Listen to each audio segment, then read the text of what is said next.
KP के board की book का थर्ड चैप्टर है फिजिक्स का। और फर्स्ट न्यूमेरिकल इसका मैं स्टार्ट कर रहा हूँ।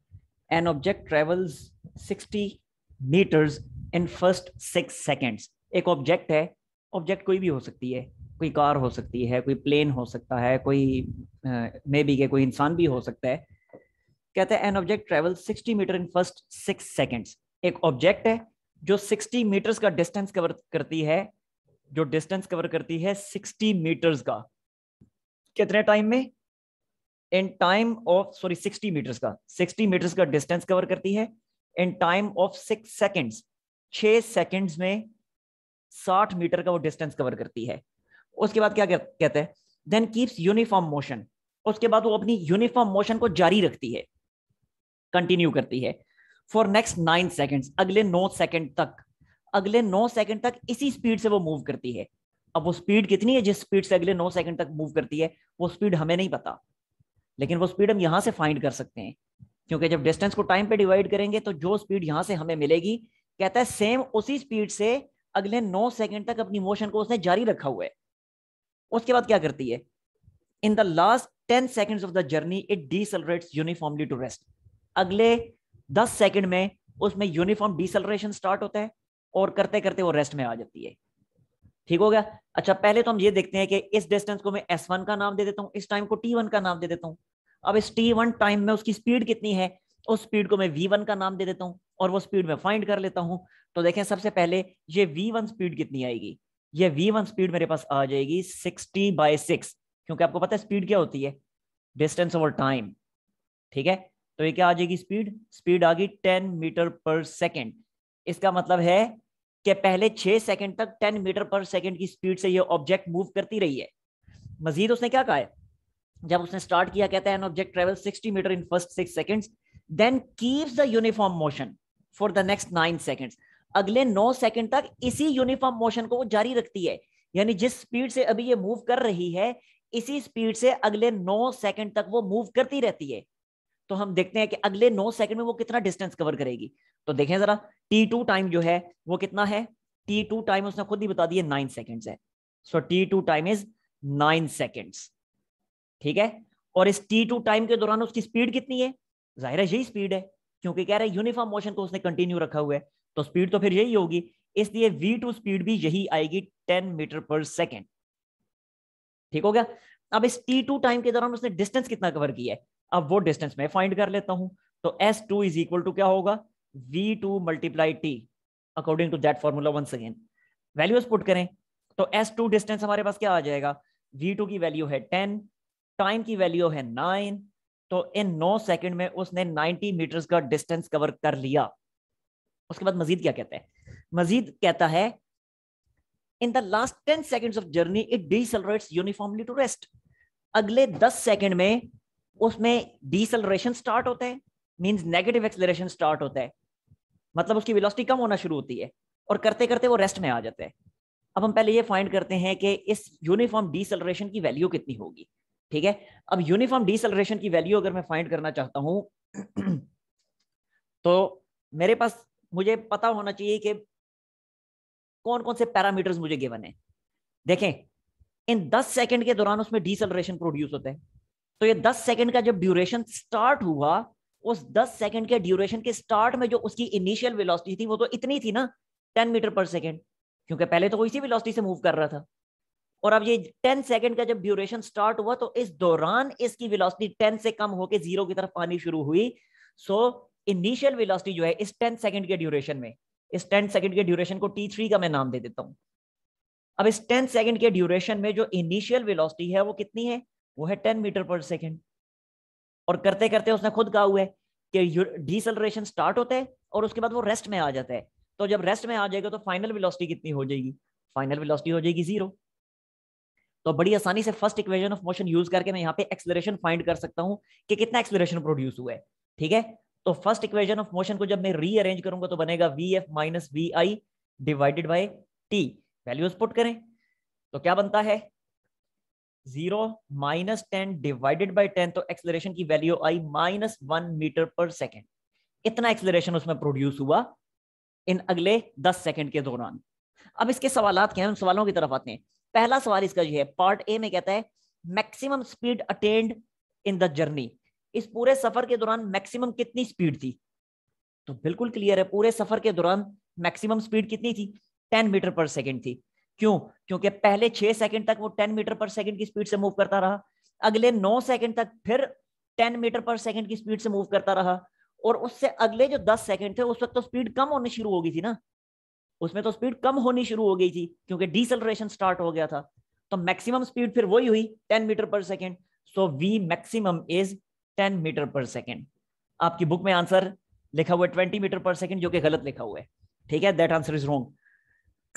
अच्छा, बी पार्ट में वो क्या पूछ रहे हैं हमसे? बी पार्ट में भी जो उसने आंसर निकाला वो भी गलत है। अब बी पार्ट में कहता है total distance travelled in the whole journey, इस पूरे सफर के दौरान उसने कितना डिस्टेंस कवर किया, टोटल डिस्टेंस हमने फाइंड करना है। अब टोटल डिस्टेंस कौन सा है? पहले 6 सेकंड के दौरान जो डिस्टेंस था वो, प्लस अगले 9 सेकंड के दौरान जो डिस्टेंस था वो, प्लस अगले 10 सेकंड के दौरान जो डिस्टेंस था वो, ये तीनों डिस्टेंसेस ऐड करने हैं हमने, इसीलिए मैंने यहां पे ये वाला डिस्टेंस फाइंड किया था। ठीक है, अब पहले 6 सेकंड के दौरान डिस्टेंस था 60 मीटर, अगले 9 सेकंड्स के दौरान डिस्टेंस था 90 मीटर, लेकिन आखिरी 10 सेकंड्स के दौरान कितना डिस्टेंस है वो अभी तक हमें नहीं पता, तो पहले वो हम कैलकुलेट करते हैं। अब वो डिस्टेंस कैसे कैलकुलेट करेंगे? हम यूज कर लेते हैं सेकंड इक्वेशन ऑफ मोशन। तो सेकंड इक्वेशन ऑफ मोशन में यूज कर रहा हूं किसके लिए? t3 टाइम के लिए। ठीक है, तो ये मैं लिख रहा हूं distance in third interval of time in t3 time. t3 time में कितना डिस्टेंस कवर होगा? तो ये लिखा vi मल्टीप्लाई t कौन सा? t3, सो vi मल्टीप्लाई t3, उसके बाद प्लस 1/2 a t3 का स्क्वायर। समझ आ गई बात की? अब वैल्यूज पुट करें। Now s is equal to इस t3 टाइम के दौरान कितना डिस्टेंस होगा? That will be equal to vi। कितना है vi? इनिशियल वेलोसिटी, यानी 10 सेकंड्स, जब इन 10 सेकंड्स के दौरान जब उसकी वेलोसिटी रिड्यूस होनी शुरू हुई, जब वेलोसिटी कम होनी शुरू हुई, तो कहां से उसने वेलोसिटी ने स्टार्ट लिया कम होना? इतनी वेलोसिटी से, इतनी वैल्यू से स्टार्ट लिया। तो वेलोसिटी की ये इनिशियल वैल्यू है कि स्टार्ट में वेलोसिटी इतनी थी, सो ये मैंने लिखा 10। आगे t3 टाइम कितना है वो तो खुद ही उसने मैं बता दिया, 10 प्लस 1/2 एक्सेलरेशन कितना है ये हमने फाइंड किया, इसीलिए एक्सेलरेशन मैंने फाइंड किया था क्योंकि यहाँ मुझे जरूरत पड़नी थी इसकी। तो ये मैंने लिखा -1 इंटू t3 टाइम कितना है, वंस अगेन 10, और t3 का स्क्वायर है तो ये सारे 10 का स्क्वायर आ गया। ठीक है, अब इसको जब आप कैलकुलेट करेंगे तो मैं डायरेक्टली लिख रहा हूं, ये बनेगा 100 और ये बनेगा -50, तो 100 - 50 क्या बना? 50। ठीक हो गया, ये हमारे पास टाइम आ गया थर्ड इंटरवल का। अब हमने टोटल डिस्टेंस फाइंड करना है ना, सॉरी, ये हमारे पास डिस्टेंस आ गया थर्ड इंटरवल का। अब हमने टोटल डिस्टेंस फाइंड करना है, तो टोटल डिस्टेंस क्या होगा? वो होगा फर्स्ट इंटरवल का डिस्टेंस प्लस सेकंड इंटरवल का डिस्टेंस प्लस थर्ड इंटरवल का डिस्टेंस। इन तीनों डिस्टेंसेस को ऐड करें। फर्स्ट इंटरवल का डिस्टेंस कितना है? वो था 60 मीटर्स, खुद ही उसने हमें बताया हुआ था। सेकंड इंटरवल का डिस्टेंस हमने कैलकुलेट किया था 90 मीटर्स, और उसके बाद थर्ड इंटरवल का डिस्टेंस हमने कैलकुलेट किया 50 मीटर्स। इन सब को ऐड कर दें तो आंसर बन जाएगा 200 meters. So this is the distance travelled during the whole journey. ठीक हो गया जी, ये था फर्स्ट न्यूमेरिकल। अब मैं आता हूं सेकंड न्यूमेरिकल की तरफ। नेक्स्ट आते हैं जी न्यूमेरिकल नंबर 2 की तरफ। अब इस न्यूमेरिकल नंबर 2 में कहता है an object is travelling with constant acceleration of 10 metre पर सेकंड स्क्वायर। एक्सेलरेशन हमें बता दिया गया है ऑब्जेक्ट का, इतने एक्सेलरेशन से ऑब्जेक्ट मूव कर रही है। पॉजिटिव एक्सेलरेशन है ना, मींस कि वेलोसिटी इंक्रीज हो रही है। एक्सेलरेशन की वैल्यू पॉजिटिव वैल्यू गिवन है आपको, तो इसका मतलब है वेलोसिटी इंक्रीज हो रही है। अगर एक्सेलरेशन की नेगेटिव वैल्यू गिवन होती तो उसका मतलब होता कि वेलोसिटी डिक्रीज हो रही है। खैर यहाँ पे positive acceleration, so velocity is increasing. अब वेलोसिटी कहां से इंक्रीज होनी शुरू हुई? वेलोसिटी इंक्रीज होनी शुरू हुई 0 से, यानी इनिशियल वेलोसिटी जो है दैट वुड बी 0। अब सवाल उसका क्या है? An object is travelling with constant acceleration of 10 metre पर second square, how much distance will it travel in the third second of its journey. कहता है अपने सफर के तीसरे सेकंड के दौरान वो कितना डिस्टेंस कवर करेगी। अब सवाल उसका ये नहीं है कि 3 सेकंड्स में कितना डिस्टेंस कवर करेगी, नो, सवाल उसका ये है कि सफर के तीसरे सेकंड में वो कितना डिस्टेंस कवर करेगी। अब तीसरे सेकंड में कितना डिस्टेंस कवर करेगी? अब ये फाइंड करने के लिए हम करेंगे क्या, हम ये करेंगे कि 3 सेकंड्स का टोटल डिस्टेंस फाइंड करेंगे, फिर पहले 2 सेकंड्स का डिस्टेंस फाइंड करेंगे और 3 सेकंड्स के डिस्टेंस में से 2 सेकंड्स वाला डिस्टेंस माइनस करेंगे, तो बाकी जो बचेगा that would be distance during third second. समझ आ गई बात की? यहां पे मैं लिख भी देता हूं कि ये हमारा जो तरीका होगा ये फाइंड करने का कि डिस्टेंस इन थर्ड सेकंड, ये मैं लिख देता हूं डिस्टेंस इन थर्ड सेकंड। कैसे फाइंड करेंगे? That will B distance during 3 seconds, sorry distance during 3 seconds minus distance during 2 seconds. ठीक है, कि पहले 3 सेकंड्स में जितना डिस्टेंस उसने कवर कर लिया वो फाइंड किया, पहले 2 सेकंड्स में उसने जितना डिस्टेंस कवर किया वो फाइंड किया, और 3 सेकंड्स के डिस्टेंस में से 2 सेकंड्स वाला डिस्टेंस माइनस करेंगे, तो बाकी जो डिस्टेंस बचेगा that will B distance during third second.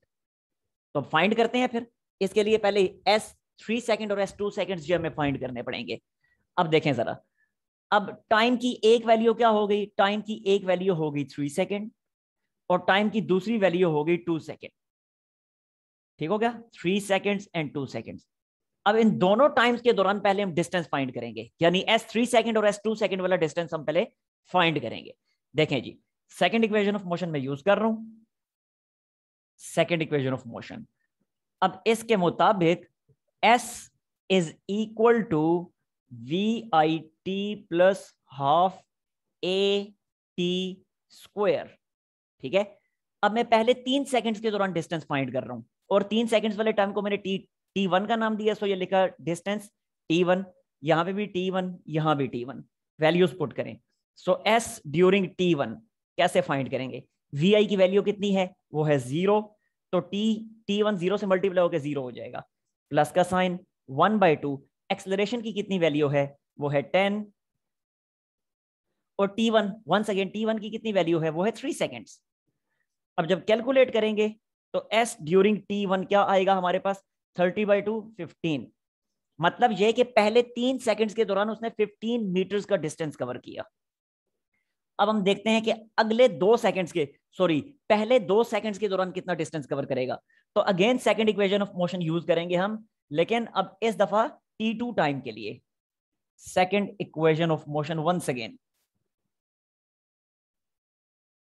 तो देखें now S is equal to VIT plus half AT square. लेकिन अब पहले 2 सेकंड्स के दौरान हम फाइंड करना चाह रहे हैं, तो ये लिखा मैंने S T2 T2 T2, put करें वैल्यूज। तो S ड्यूरिंग T2 क्या होगा? ये once again VI initial velocity 0 है, सो ये फैक्टर वंस अगेन 0 हो जाएगा, प्लस 1/2। A की वैल्यू कितनी है? गिवन है हमें 10, और T2 टाइम कितना है?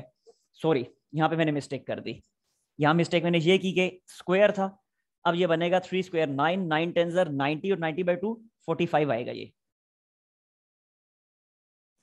अच्छा, अब यहाँ पे देखें T2 क्या है? T2 है 2, सो ये लिखा 2 स्क्वायर, नाउ इट बिकम्स ये बनेगा 40, और 40/2 20 मीटर्स।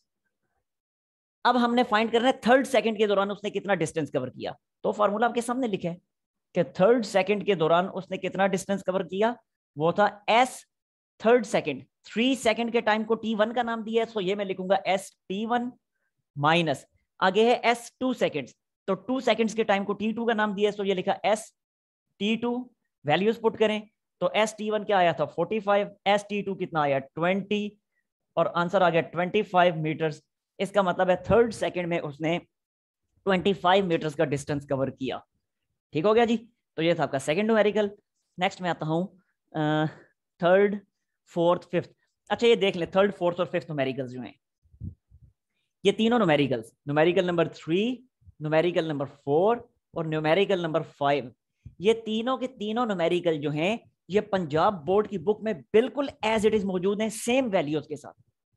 यानी ये न्यूमेरिकल जो आपकी बुक में है, जिस तरह से आपकी बुक में लिखे हुए हैं, सेम इन्हीं वैल्यूज के साथ, सेम इन्हीं पैरामीटर्स के साथ पंजाब बोर्ड की बुक में मौजूद हैं।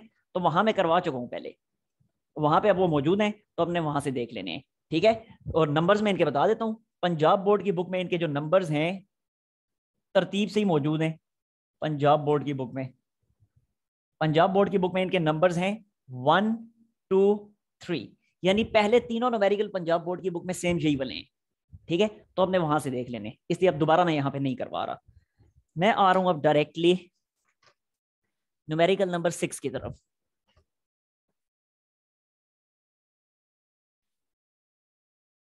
नेक्स्ट हम आते हैं जी न्यूमेरिकल नंबर 6 की तरफ। अब न्यूमेरिकल नंबर 6 में वो क्या कहते हैं, कहता है constant force F changes the speed of a 80 kg sprinter. 80 kg का एक स्प्रिंटर है, यानी मैस बता दिया गया है 80 kg। तो 80 kg का स्प्रिंटर है, constant force changes the speed, ये एक पर्टिकुलर स्पीड से मूव कर रहा था और एक कांस्टेंट फोर्स इस पे एक्ट करती है और इसकी स्पीड को रिड्यूस करवाना शुरू कर देती है। ठीक है, तो देखें इनिशियल स्पीड उसकी कितनी थी, कहते हैं इसकी इनिशियल स्पीड थी 3 metre per second, 3 metre per second, इतनी इसकी स्पीड थी।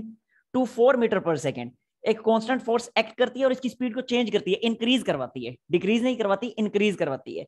तो 3 मीटर से इंक्रीज करवा के ले जाती है 4 मीटर पर सेकेंड तक। तो VF कितना आ गया, वो आ गया 4 metre per second in 0.5 seconds. और कितने टाइम तक ये फोर्स एक्ट करती है, वो टाइम भी बता दिए कि 0.5 सेकेंड्स तक ये फोर्स एक्ट करती रहती है। सवाल उसका ये है calculate the acceleration of the sprinter. आप ये बताएं कि स्प्रिंटर में कितना एक्सेलरेशन प्रोड्यूस हुआ, उस एक्सेलरेशन की अमाउंट आपने फाइंड करनी है। देखें कितना आसान है, हमें सिंपल सी बात है, सिंपल सी बात है कि हमने यहां पे एक्सेलरेशन का फॉर्मूला अप्लाई कर लेना है। देखें एक्सेलरेशन क्या होता है, या फर्स्ट इक्वेशन ऑफ मोशन कह लें, कुछ भी कह दें, A is equal to VF minus VI divided by T। अब देखें फाइनल वेलोसिटी कितनी है, खुद ही उसने बताई है 4। इनिशियल वेलोसिटी कितनी है, वो उसने बताई हुई है 3। टाइम कितना है, खुद ही उसने बता दिया 0.5। तो ये बना 1 डिवाइड बाई 0.5, और 1 को जब 0.5 से डिवाइड करें तो आंसर आता है 2 metre per second square. So that's the acceleration, यही हमने यहाँ पे फाइंड करना था। ठीक हो गया जी। इसके बाद हम आते हैं क्वेश्चन नंबर 7 की तरफ। नेक्स्ट क्वेश्चन नंबर 7 देखें, कहते हैं 4 kg ball travelling with speed of 2 metre per second. Ball का मैस हमें बता दिया गया, नंबर 7 बॉल का मैस हमें बता दिया गया है। कितना मैस है ये मैस है 4 kg। और ये बॉल कितनी स्पीड से मूव कर रही है, इसकी स्पीड भी हमें बता दी गई है, और ये स्पीड है 2 metre per second. Strikes a rigid ball, rigid ball, ये बॉल इतनी स्पीड से मूव करते हुए आगे जाके किसी वॉल के साथ स्ट्राइक करती है, वॉल के साथ टकराती है। सपोज करें ये एक वॉल है, दिस वॉल, बॉल जो है इस डायरेक्शन में मूव कर रही है। ठीक है, इस डायरेक्शन में बॉल मूव कर रही है और आती है और आके इस वॉल से टकरा जाती है। अब इस वॉल से जब टकराएगी, आगे उसने क्या कहा हुआ है, strikes a rigid wall and rebounds elastically. अब इस लफ्ज पे गौर करने, रीबाउंड्स का मतलब वापस आ जाना, लेकिन किस तरह वापस आई, इलास्टिकली। क्या मतलब रीबाउंड्स इलास्टिकली, देखें अभी पीछे हम पढ़ के आए हैं elastic collision in one dimension. उससे पहले हमने एक छोटा सा टॉपिक पढ़ा था इलास्टिक कोलिजन का, उसमें हमने देखा था इलास्टिक कोलिजन किसे कहते हैं। तो वो कोलिजन्स इलास्टिक कोलिजन्स होते हैं जिनमें law of conservation of momentum भी होल्ड करता है और law of conservation of kinetic energy भी होल्ड करता है। यानी कोई भी कोलिजन उस वक्त इलास्टिक कोलिजन कहलाएगा कि अगर आफ्टर कोलिजन मोमेंटम भी सेम रहे और काइनेटिक एनर्जी भी सेम रहे, वो कोलिजन इलास्टिक कोलिजन कहलाता है। और अगर मोमेंटम तो सेम रहे, जो कि हमेशा रहता ही है, मोमेंटम तो सेम रहे लेकिन काइनेटिक एनर्जी सेम ना रहे, तो ऐसा कोलिजन इन इलास्टिक कोलिजन कहलाता है। अब यहां पे हमें कहा जा रहा है कि बॉल जो है उस वॉल के साथ इलास्टिकली कोलाइड कर रही है, तो इसका क्या मतलब हुआ, इसका यह मतलब हुआ कि इस बॉल की काइनेटिक एनर्जी कंजर्व रहेगी, क्योंकि पूरे सिस्टम के का नहीं कहा हुआ, सिर्फ बॉल के बारे में क्या, बॉल कोलाइड्स इलास्टिकली, मतलब कि बॉल जब टकराएगी और टकरा के वापस आएगी तो सेम काइनेटिक एनर्जी के साथ वापस आएगी, ये उसके कहने का मतलब है। अच्छा देखिए काइनेटिक एनर्जी किस चीज पे डिपेंड करती है, आपको पता है काइनेटिक एनर्जी का फॉर्मूला जो कि होता है 1/2 mv²। तो काइनेटिक एनर्जी मैस पे डिपेंड करेगी और वेलोसिटी के स्केयर पे डिपेंड करेगी। अब मैस तो बॉल का चेंज हो नहीं सकता, वो तो कांस्टेंट है, इसका मतलब है बॉल के केस में काइनेटिक एनर्जी किस पे डिपेंड कर रही है? वेलोसिटी के स्क्वायर पे डिपेंड कर रही है, यानी चले ऐसे कह लें इनडायरेक्टली कि वेलोसिटी पे डिपेंड कर रही है। तो अब काइनेटिक एनर्जी वेलोसिटी पे अगर डिपेंड कर रही है और वो खुद कह रहा है कि बॉल वॉल के साथ, दीवार के साथ इलास्टिकली कोलाइड कर रही है, तो इसका यह मतलब हुआ कि बॉल की काइनेटिक एनर्जी सेम रहेगी। और काइनेटिक एनर्जी क्योंकि वेलोसिटी पे डिपेंड कर रही है, तो काइनेटिक एनर्जी सेम रहने का मतलब है बॉल की वेलोसिटी सेम रहेगी, बॉल सेम वेलोसिटी के साथ वापस आएगी। समझ आ गई बात की?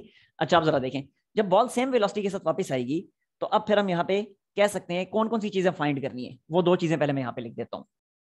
पहली चीज जो फाइंड करनी है, क्या कहता है कि the momentum imparted to the ball, कितना मोमेंटम जो है ये बॉल जो है ये कितना मोमेंटम उस वॉल पे इंपार्ट करेगी। अब इंपार्ट करने का मतलब क्या है? इंपार्ट का मतलब फराहम करना, लिख देता हूं मैं यहां पे। इंपार्ट मींस फराहम करना, यानी प्रोवाइड करना, फराहम करना, प्रोवाइड करना, कि जो बॉल है वो कितना मोमेंटम वॉल को, दीवार को प्रोवाइड करेगी। देखें अब सिंपल सी बात है, इस चीज को पहले समझ लें कि सपोज करें ये दो बॉडीज हैं। अब इन दोनों को आप समझ लें कि दो बॉल्स हैं, दो बिलियर्ड बॉल्स हैं। या बिलियर्ड बॉल पीछे से मूव करती हुई आती है, आके इस वाली के साथ कोलाइड करती है। कोलिजन के नतीजे में क्या होता है? हमने ये पढ़ा था ना कि कोलिजन के नतीजे में जितना मोमेंटम कोलिजन से पहले था, टोटल मोमेंटम दोनों का मिला के टोटल मोमेंटम जितना कोलिजन से पहले था उतना ही टोटल मोमेंटम कोलिजन के बाद भी होगा। अब अगर टोटल मोमेंटम कोलिजन के बाद भी उतना ही होना है तो होगा क्या कि जितना इसके मोमेंटम में कमी आई उतना ही इसके मोमेंटम में इजाफा हुआ। अब अगर मिसाल के तौर पे इसके मोमेंटम में कमी आई 3 न्यूटन सेकंड की, तो इसका 3 न्यूटन सेकंड का मोमेंटम गया किधर? तो जाहिर सी बात है इसका 3 न्यूटन सेकंड का मोमेंटम कोलिजन के नतीजे में, उस टकराव के नतीजे में इसको ट्रांसफर हो गया। तो अगर इसके मोमेंटम में 3 न्यूटन सेकंड की कमी आई तो दूसरे वाली के मोमेंटम में 3 न्यूटन सेकंड का इजाफा होगा। अब यहां पे हमें ये पूछा जा रहा है कि कितना मोमेंटम ये बॉल जो है इस दीवार को प्रोवाइड करेगी। The momentum imparted to the wall, wall को, दीवार को कितना मोमेंटम प्रोवाइड होगा। तो बिल्कुल कॉमन सेंस की बात है, जैसे अभी एग्जांपल मैंने आपको दी, दीवार को उतना ही मोमेंटम प्रोवाइड होगा जितना इस बॉल के, इस गेंद के मोमेंटम में चेंज आएगा। ठीक है, रिपीट कर रहा हूं मैं, दीवार को उतना ही मोमेंटम प्रोवाइड होगा जितने मोमेंटम में जितना इस बॉल के मोमेंटम में वेरिएशन आएगा, इस बॉल के मोमेंटम में चेंज आएगा। तो अब अगर हम ये फाइंड करना चाहते हैं कि दीवार को कितना मोमेंटम प्रोवाइड हुआ, तो सिंपली हम ये फाइंड कर लेते हैं कि इस बॉल के अपने मोमेंटम में कितना चेंज आया। जितना इसके मोमेंटम में चेंज है उतना ही बॉल का मोमेंटम प्रोवाइड हुआ है। ये चीज मैं यहां पे लिख भी देता हूं कि change in momentum of ball, change in momentum of ball is equal to momentum provided, या momentum provided to wall, momentum provided to wall. ठीक हो गया जी? तो अब सिंपली हमें ये पूछा जा रहा है कि वॉल को कितना मोमेंटम प्रोवाइड हुआ, तो हम ये फाइंड कर लेते हैं कि बॉल के मोमेंटम में कितना चेंज आया। सिंपल। अब देखें बॉल के मोमेंटम में कितना चेंज आएगा। देखें क्योंकि कोलिजन हुआ था इलास्टिक, तो इलास्टिक कोलिजन के नतीजे में बॉल की अपनी वेलोसिटी पे कोई फर्क नहीं पड़ने वाला। बॉल अगर इतनी वेलोसिटी v के साथ वापस गई थी तो टक्कर लगने के बाद बॉल सेम वेलोसिटी के साथ वापस आ जाएगी। फर्क इतना पड़ेगा कि वेलोसिटी की डायरेक्शन रिवर्स हो जाएगी, इसलिए यहां पे आ गया नेगेटिव साइन। समझ आ गई है? अब मैं अगर फाइंड करना चाहता हूं change in momentum of ball, तो मैं कैसे फाइंड करूंगा? ए पार्ट में कर रहा हूं, change in momentum of ball कैसे फाइंड करूंगा? देखिए, change in momentum of ball, that will be definitely final momentum of ball minus initial momentum of ball। अब बॉल का फाइनल मोमेंटम क्या है? बॉल का मोमेंटम मल्टीप्लाई बॉल की final velocity, और बॉल की फाइनल वेलोसिटी वापसी पे जो वेलोसिटी है वो फाइनल वेलोसिटी होगी ना, तो इसलिए फाइनल वेलोसिटी अब है माइनस v, आगे ये वाला negative sign as it is, again initial momentum. तो मैस इनटू इनिशियल वेलोसिटी कितनी थी बॉल की? वो थी v, सो ये लिखा इनटू v। तो अब ये कितना आंसर आएगा? Minus M V minus mv, तो that is equal to minus 2mv। ठीक हो गया। अब अगर नेगेटिव साइन को इग्नोर करें, मतलब सिर्फ अगर आपको मैग्नीट्यूड चाहिए हो, तो मैग्नीट्यूड की फॉर्म में सिंपली आ जाएगा 2mv। ठीक है, कि मोमेंटम में कितनी चेंज आई। अभी यहाँ पे नेगेटिव साइन ये शो कर रहा है कि जो चेंज आई ना मोमेंटम में, जो चेंज आई वो नेगेटिव चेंज आई। अगर हमें सिर्फ मैग्नीट्यूड चाहिए, चेंज इन मोमेंटम का सिर्फ अगर मैग्नीट्यूड चाहिए, ये मैं लिख देता हूं, ये होता है चेंज इन मोमेंटम। और चेंज इन मोमेंटम का अगर मैग्नीट्यूड चाहिए तो ये मैग्नीट्यूड का साइन है, तो वो कितना होगा, वो हो जाएगा 2mv। तो इसका साफ मतलब क्या हुआ, इसका साफ मतलब ये हुआ कि दीवार को जो मोमेंटम प्रोवाइड हुआ वो इस मैग्नीट्यूड का प्रोवाइड हुआ, क्योंकि ये मैं लिख चुका हूं कि जितना गेंद के मोमेंटम में चेंज आएगा उतना ही मोमेंटम दीवार को प्रोवाइड होगा। सो ये अगले स्टेप में मैंने लिख दिया, momentum provided to wall, provided to wall कितना होगा, जरा सेम होगा 2mv। ठीक है जी। अब आप चाहें तो यहाँ पे वैल्यूज पुट करें और फाइनल आंसर फाइंड करें। तो ये लिखा 2, m की जगह क्या आ जाएगा 4, v की जगह क्या आ जाएगा 2, एंड दैट बिकम्स 16। तो ये बना 16 न्यूटन सेकेंड। ठीक है जी, ये आंसर आ गया हमारे पास पार्ट ए का। अब पार्ट बी का आंसर फाइंड करना है। तो पार्ट बी में उसने क्या पूछा हुआ है, the average force exerted on the wall, wall पे कितनी फोर्स एक्सर्ट हुई है। तो हमें पता है कि फोर्स न्यूटन के लॉ को और मोमेंटम को हमने रिलेट करके जो फार्मूला बनाया था फोर्स के लिए, वो फार्मूला था F is equal to rate of change of momentum, rate of change of momentum, ये डेल्टा P बाई टी। अब यहाँ पे वैल्यूज पुट कर दें। देखें डेल्टा P अभी हमने फाइंड किया 16, सो ये लिखा 16, और टाइम खुद ही उसने हमें क्वेश्चन में ही बताया हुआ था, उसने हमें बताया हुआ था टाइम ऑफ इम्पैक्ट कितना है। यहाँ पे उसने बताया था टाइम ऑफ कॉन्टेक्ट वो कितना था 0.05 सेकेंड्स, ये था टाइम 0.05 सेकेंड्स। ठीक है, तो यहाँ पे डिवाइड कर दिया 0.05 सेकेंड से, और जब आप इसको डिवाइड करेंगे तो मैं अब यहीं से बुक से ही देख के डायरेक्टली लिख रहा हूं, ये बनेगा 320 न्यूटन। तो इतनी फोर्स जो है, इतनी फोर्स उस वॉल पे एग्जर्ट होगी बॉल की वजह से। ठीक हो गया जी। तो ये था न्यूमेरिकल नंबर 7। नेक्स्ट आता हूं मैं न्यूमेरिकल नंबर 8 की तरफ।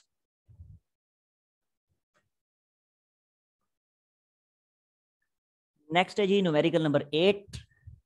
इस 8वें न्यूमेरिकल में वो कहता है a projectile is thrown with the speed of 100 metre per second.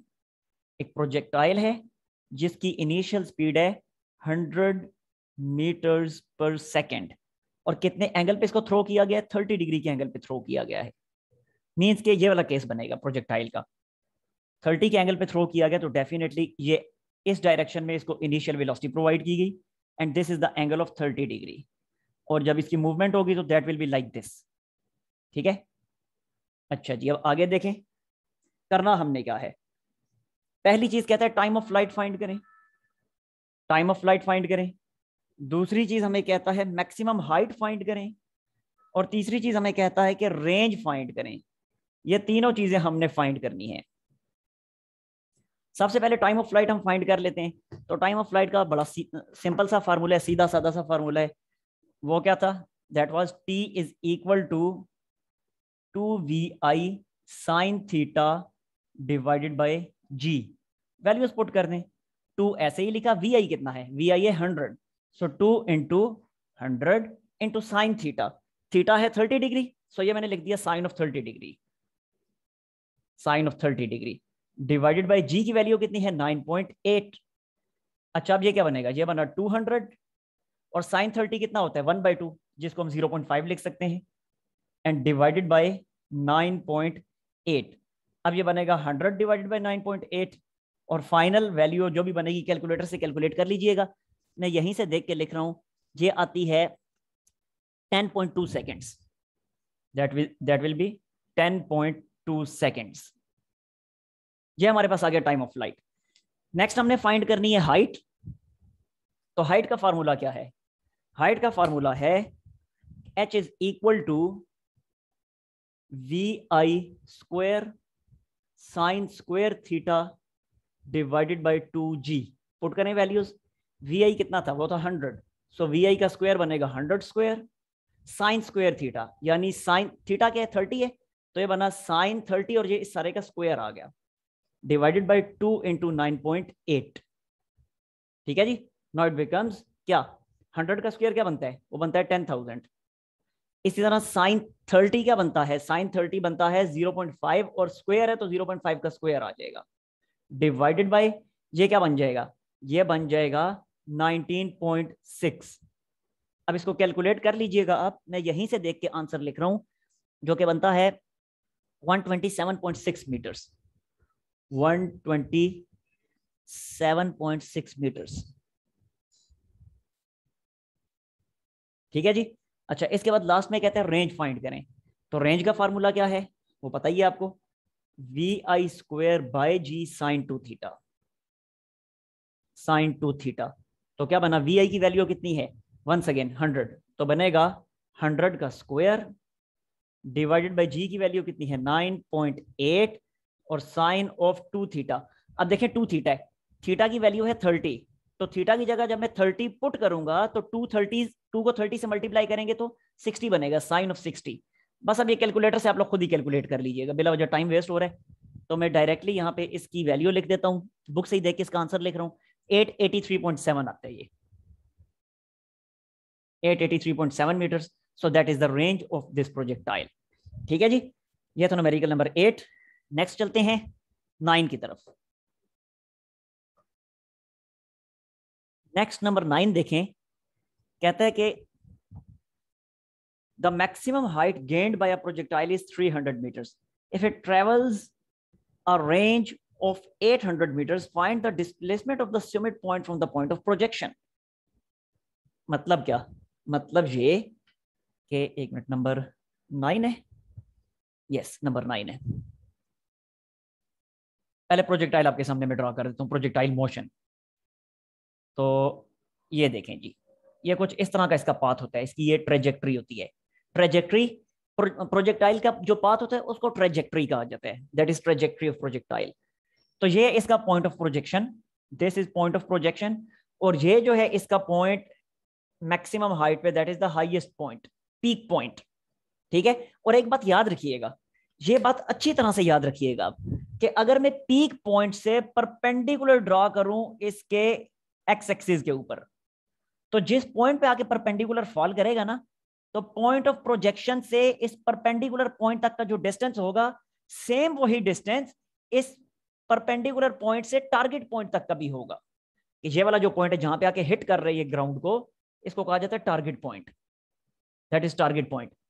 तो अगर हाईएस्ट पॉइंट से मैं परपेंडिकुलर ड्रॉ करता हूं, और इस पॉइंट को मैं नाम दे देता हूं, चलें कोई भी नाम, सी का नाम दे देता हूं सपोज, तो हाईएस्ट पॉइंट से जो परपेंडिकुलर ड्रॉ किया और जहां पे आगे परपेंडिकुलर फॉल कर रहे हैं एक्स एक्सिस के ऊपर, उसे सी का नाम दिया। तो अब ये जो पी सी डिस्टेंस है और सी टी डिस्टेंस, ये दोनों डिस्टेंसेस हमेशा इक्वल होंगे प्रोजेक्टाइल के केस में। ये बात अच्छी तरह से अब आपने याद रखनी है। अब आते हैं उसके सवाल की तरफ। सवाल उसने पूछा हुआ क्या है, कहते हैं the maximum height, yes the maximum height gained by the projectile is 300 metre. यानी ये जो मैक्सिमम हाइट है, ये वाला जो डिस्टेंस है, ये वर्टिकल डिस्टेंस, इसकी वैल्यू उसने हमें दे दी है। कितनी इसकी वैल्यू बताई हुई है, इसकी वैल्यू उसने हमें बताई हुई है 300 मीटर्स, कि ये टोटल हाइट जो बन रही है दैट हाइट इज 300 मीटर्स। एक और बात उसने हमें बताई हुई है, if it travels a range of 800 metres, ये पूरी जो रेंज है पॉइंट पी से लेके टी तक, ये पूरा जो डिस्टेंस है पी से लेके टी तक का, यहाँ पे मैं चले, नीचे स्पेस नहीं है तो इधर मैं ड्रॉ करके दिखा देता हूँ आपको। इसके बारे में कहता है कि दैट इज 800 मीटर्स। ठीक है, अब रेंज भी पता लग गई, हाइट भी पता चल गई। अच्छा, अब आप खुद मुझे देख के खुद बताइए, इस चीज को आप इमेजिन करें कि ये डिस्टेंस फिर कितना होगा। डेफिनेटली ये पूरा अगर 800 है, और अभी मैंने बताया कि ये दोनों आपस में इक्वल होते हैं, ये लिखा हुआ भी है, तो फिर पी से लेके सी तक का डिस्टेंस कितना बनेगा, यकीनी तौर पे 400 बनेगा। ठीक होगी इतनी बात। अब उसका सवाल क्या है, सवाल उसका ये है, कहते हैं find the displacement of the Sumit point.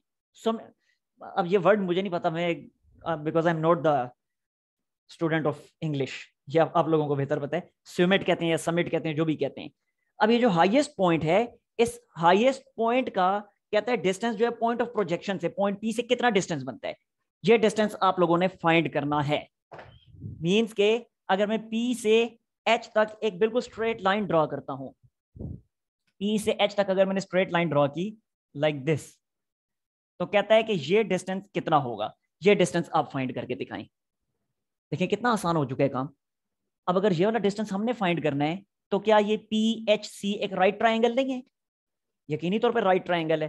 तो इस राइट ट्राइंगल में हमें इतना वर्टिकल डिस्टेंस भी पता है और ये P से लेके C तक का डिस्टेंस भी हमें पता चल चुका है, जो कि 400 मीटर्स। यहाँ पे लिख देता हूं मैं, दैट इज 400 मीटर्स। यानी हमें इसकी क्या कहते हैं, इसको परपेंडिकुलर भी पता है, हमें इसकी बेस भी पता है। हमने क्या फाइंड करना है? हमने फाइंड करना है हाइपोटेन्यूज। तो बड़ी आसानी से हम फाइंड कर सकते हैं। तो मैं लिखता हूं इन राइट ट्राइंगल PHC, इस PHC राइट ट्राइंगल में मैं लिखता हूं PH square is equal to PC square plus HC square. ठीक है, पुट कर दें वैल्यूज। ये PH डिस्टेंस ही मैंने फाइंड करना है, सो ये लिखा PH स्क्वायर। ये पैथागोरस थ्योरम मैंने अप्लाई किया, ठीक है, दैट इज पैथागोरस थ्योरम, आप ऑलरेडी फेमिलियर हैं इससे। अच्छा, PH square is equal to PC क्या है, व्हाट इज PC? PC की वैल्यू है 400, सो ये मैंने लिखा 400 स्क्वायर प्लस का साइन। HC कितना है? HC की वैल्यू है 300, सो ये लिखा 300 स्क्वायर। और सिंपली अब दोनों साइडों पे स्क्वायर रूट ले लें, so PH distance will be equal to inside the square root 400 square plus 300 square. और कैलकुलेट कर लें, अब कैलकुलेटर से इसको कैलकुलेट कर लें, मैं डायरेक्टली आंसर लिख रहा हूं यहीं से देख के, दैट बिकम्स 500 मीटर्स।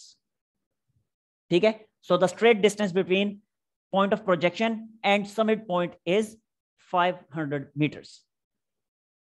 तो ये था न्यूमेरिकल नंबर 9। अब आते हैं लास्ट न्यूमेरिकल की तरफ, जो कि है न्यूमेरिकल नंबर 10। नेक्स्ट आते हैं जी न्यूमेरिकल नंबर 10 की तरफ। लास्ट न्यूमेरिकल है ये आपका। कहते हैं calculate the angle of projection for which the kinetic energy at the highest point of its trajectory is equal to 1/4 of its kinetic energy at the point of projection. कहना क्या चाह रहा है, अभी तक कुछ समझ नहीं आई क्या सवाल है इसका। तो हम ऐसे करते हैं, पहले यहाँ पे प्रोजेक्टाइल की ट्रेजेक्टरी ड्रॉ कर देते हैं और फिर दोबारा पलट के सवाल की तरफ आते हैं कि आपने सवाल पूछा हुआ क्या है। सो this is the trajectory of projectile. ठीक है, अच्छा, जब ये प्रोजेक्टाइल की ट्रेजेक्टरी है तो ये चीजें आपको मैं पहले वाले लेक्चर्स में बता चुका हूं कि जो इनिशियल पॉइंट होता है ना, इस इनिशियल पॉइंट पे वेलोसिटी होती है मैक्सिमम। तो जब वेलोसिटी मैक्सिमम, तो यकीनी तौर पे इस इनिशियल पॉइंट पे काइनेटिक एनर्जी भी मैक्सिमम। क्यों? क्योंकि काइनेटिक एनर्जी जो होती है वो डिपेंड करती है वेलोसिटी के स्क्वायर पे, यानी इनडायरेक्टली वेलोसिटी पे ही तो डिपेंड कर रही है। वेलोसिटी का स्क्वायर तो वेलोसिटी हुई ना, तो वेलोसिटी पे इसकी डिपेंडेंस है। तो जब इस पॉइंट पे वेलोसिटी मैक्सिमम तो काइनेटिक एनर्जी भी मैक्सिमम। इसी तरह काइनेटिक एनर्जी मैक्सिमम तो इस पॉइंट पे मोमेंटम भी मैक्सिमम। फिर एक और बात मैंने आपको बताई थी कि जो हाईएस्ट पॉइंट होता है, ये हाईएस्ट पॉइंट जिसको मैं H का नाम दे देता हूं, इस हाईएस्ट पॉइंट पे वेलोसिटी मिनिमम होती है। वेलोसिटी जो होती है इस पॉइंट पे होती है मिनिमम, और जब वेलोसिटी मिनिमम तो इस पॉइंट पे यकीनी तौर पे काइनेटिक एनर्जी भी मिनिमम। और इसी तरह मोमेंटम भी मिनिमम, क्योंकि काइनेटिक एनर्जी और मोमेंटम दोनों वेलोसिटी पे ही तो डिपेंड करते हैं। तो हाईएस्ट पॉइंट पे जब वेलोसिटी मिनिमम तो काइनेटिक एनर्जी और मोमेंटम ऑटोमेटिकली मिनिमम हो जाएंगे। ठीक होगी इतनी बात? अब आते हैं हम पलट के इसके सवाल की तरफ। कहता क्या है वो? कहता है calculate the angle of projection for which kinetic energy. कहते हैं वो एंगल ऑफ प्रोजेक्शन आप फाइंड करें, आप थीटा की वो वाली वैल्यू फाइंड करें। कौन सी वाली वैल्यू फाइंड करें? Calculate the angle of projection for which, theta की वो वैल्यू फाइंड करें फॉर विच, जिसके लिए kinetic energy at highest point पे जो काइनेटिक एनर्जी होगी ऑफ इट्स ट्रेजेक्टरी, अपनी ट्रेजेक्टरी के हाईएस्ट पॉइंट पे जो काइनेटिक एनर्जी होगी is equal to 1/4 of its kinetic energy at its point of projection. के हाईएस्ट पॉइंट की जो काइनेटिक एनर्जी है, यहां पे मैं लिख देता हूं, कहता है कि हाईएस्ट पॉइंट की जो काइनेटिक एनर्जी है, हाईएस्ट पॉइंट की जो काइनेटिक एनर्जी है, kinetic energy at highest point is equal to 1/4 of kinetic energy. 1/4 of kinetic energy, कौन सी काइनेटिक एनर्जी का 1/4? कहता है 1/4 of its kinetic energy at point of projection. Point of projection की kinetic energy का 1/4। So ये मैंने लिख दिया P, that is point of projection. इतनी बात की समझ आ गई? तो ये उसने पूछा हुआ है कि थीटा की वो वैल्यू फाइंड करें कि थीटा की जिस वैल्यू के लिए हाईएस्ट पॉइंट की kinetic energy point of projection की, यानी इस वाले पॉइंट की काइनेटिक एनर्जी का 1/4 हो जाए। यानी ये कंडीशन उसने हमें बता दी अल्फाज में, हमने उसको उसके अल्फाज को इक्वेशन की फॉर्म में कन्वर्ट कर लिया। ठीक है, अब हम आते हैं इसके सवाल के जवाब की तरफ। सबसे पहले तो देखिएगा, सबसे पहले देखिएगा ये इक्वेशन मैंने आपको, ये जो अभी मैं लिख रहा हूं ये वाली इक्वेशन, ये इक्वेशन मैंने आपको प्रूव करवाई थी जब प्रोजेक्टाइल का टॉपिक मैंने करवाया था। आई थिंक प्रोजेक्टाइल के फर्स्ट लेक्चर या सेकंड लेक्चर में ये वाली इक्वेशन मौजूद है, ये जो मैं अब लिख रहा हूं इसका प्रूफ पूरा मौजूद है। वो क्या है? वो ये है कि हाईएस्ट पॉइंट की kinetic energy is equal to maximum kinetic energy into cos of square theta. ठीक है, अब ये मैक्सिमम काइनेटिक एनर्जी कौन सी होती है? तो यही तो मैंने आपको बताया हुआ है कि मैक्सिमम काइनेटिक एनर्जी किधर होती है? इस पॉइंट पे, पॉइंट ऑफ प्रोजेक्शन पे होती है। ठीक है, सो इसी को फिर मैं ऐसे लिख सकता हूं ना, now kinetic energy at highest point is equal to kinetic energy, maximum की जगह मैंने लिख दिया P, यानी पॉइंट ऑफ प्रोजेक्शन की काइनेटिक एनर्जी, और आगे वाला cos स्क्वायर थीटा मैंने ऐसे ही लिख दिया। ठीक हो गया जी? ठीक है, अच्छा अब आगे जरा देखिएगा,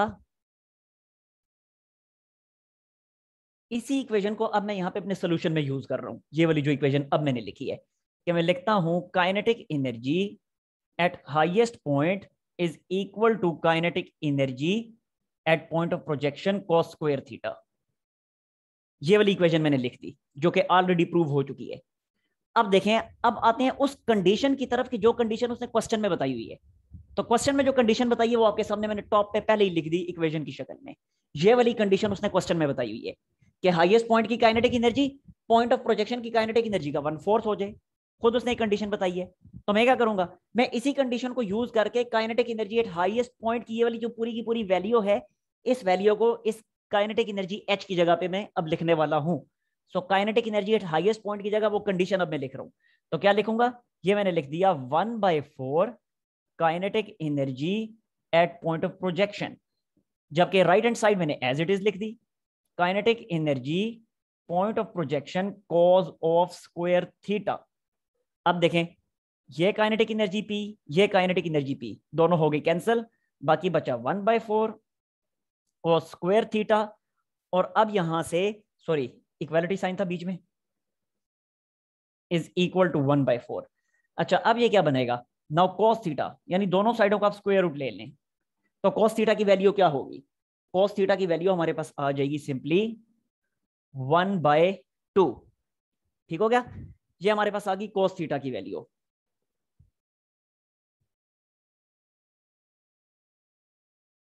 और क्योंकि हमने यहाँ पे स्क्वायर रूट लिया है तो इसलिए यहाँ पे हम प्लस माइनस भी लगाएंगे। ठीक हो गया जी, अब थीटा को उधर ले जाके इनवर्स करें। Now theta is equal to cos inverse of 1/2 and theta is equal to cos inverse of -1/2। अब cos इनवर्स ऑफ 1/2 क्या होता है? ये होता है 60 डिग्री।